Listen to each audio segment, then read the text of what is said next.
Hello and welcome to the English Listening Practice Podcast from English Pod Studio. This podcast is made for learners who want to understand English better and also speak English more confidently. My name is Emma, and I will speak slowly and clearly so you can listen, repeat, and learn with me. Today's topic is very important. We are going to talk about how to think in English. Many learners can read English or listen to English, but when they try to speak, they feel stuck. Why does this happen? It happens because many learners are still thinking in their own language first and then trying to translate into English. For example, imagine you want to say, "I'm hungry." If you think in your own language first, then translate, it takes time. Sometimes the words don't come out right, but if you think directly in English, you can say the words quickly and easily, "I'm hungry." Thinking in English is a big step towards speaking fluently. It helps you speak faster, with fewer mistakes, and with more confidence. But the question is, how can you learn to think in English? Don't worry. You don't need to be perfect. You can train your brain step by step every single day. Let's start with the first simple method, naming things around you in English. Look around your room right now. What do you see? Maybe a chair, a table, a pen, or a phone.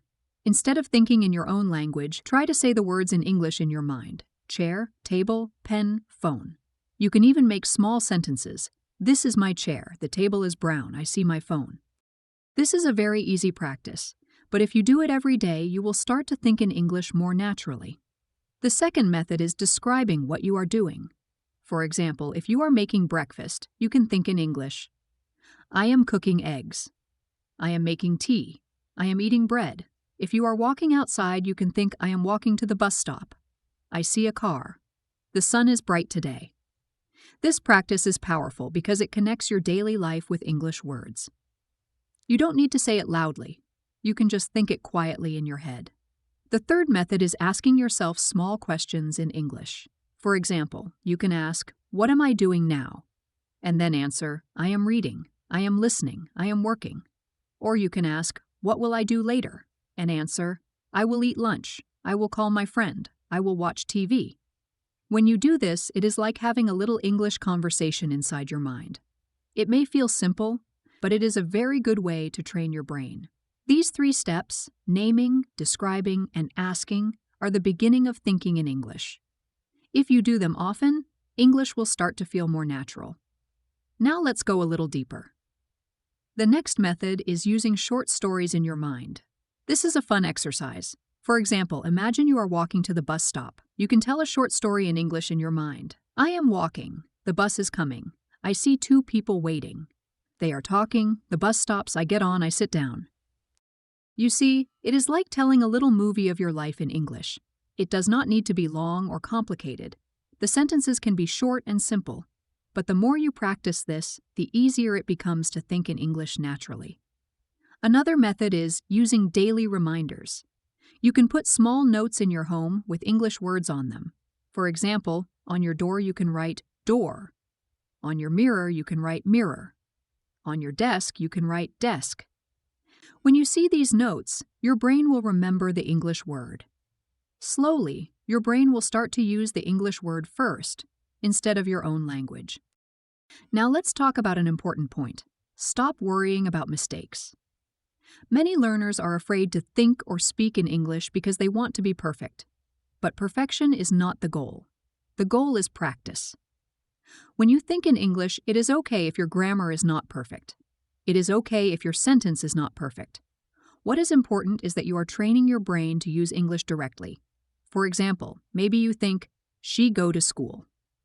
The grammar is not perfect, but your brain is still practicing English.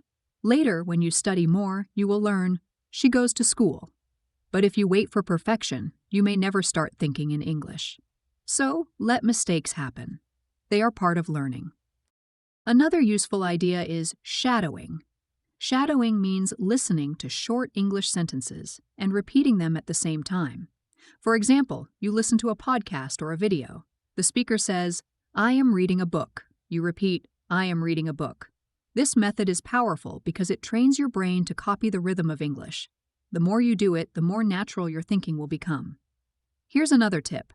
Use simple English for your thoughts. Many learners try to think in big, complicated sentences. But it's okay to start small. Instead of thinking, I wonder if the weather tomorrow will be nice because I want to go to the park and play football with my friends, you can just think, tomorrow is sunny. I will go to the park. I will play football. Simple thoughts are easier to practice, and they still train your brain. One more method is talking to yourself in English.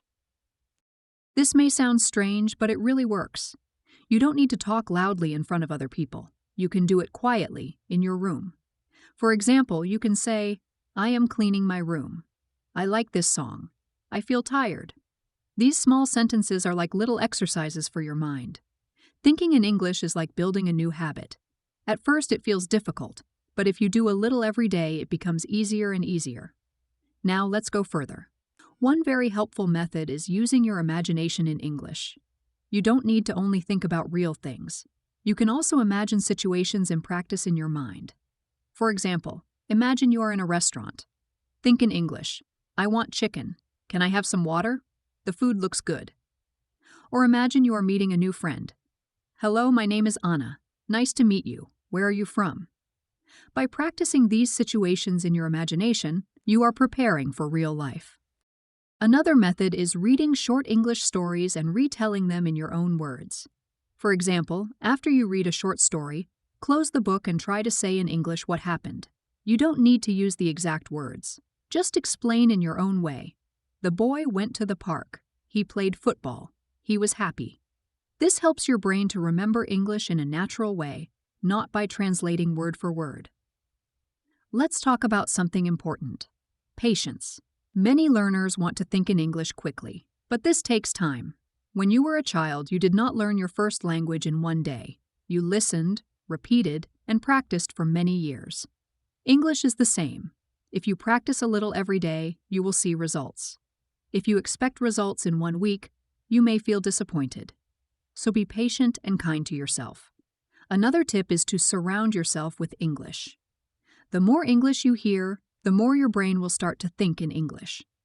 You can listen to English songs, watch simple videos, or listen to podcasts like this one. Even if you don't understand every word, it is okay.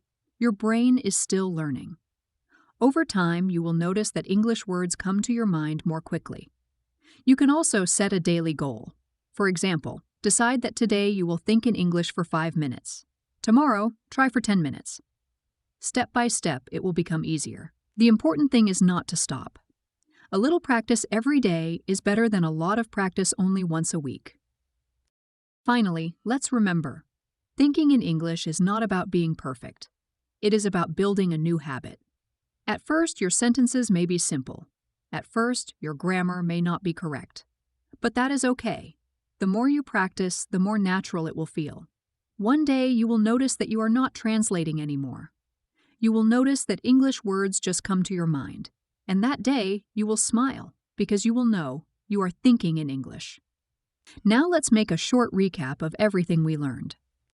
First, start small. Name objects, describe your actions, and ask yourself simple questions in English. Second, practice with stories, reminders, and shadowing. Don't worry about mistakes. Third, talk to yourself. Use your imagination and retell stories in your own words. Fourth, be patient, surround yourself with English, and set small daily goals. If you follow these steps, your brain will slowly change. English will not be something outside of you. It will become part of you. Thank you so much for listening to this podcast from English Pod Studio. I hope you enjoyed learning about how to think in English. Remember, every small step is progress.